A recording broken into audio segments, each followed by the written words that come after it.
while this one looks more like a big belly. Look at the back.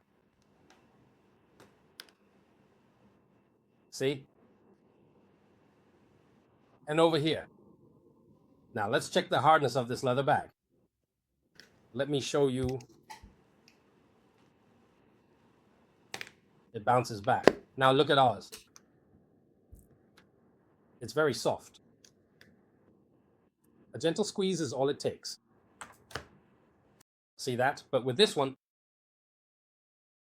it's very hard and stiff.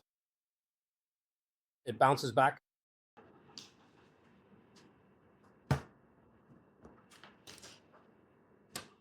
It rebounds slowly.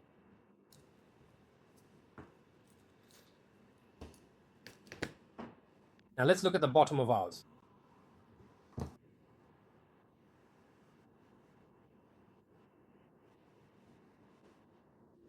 Look at the stitching on this one.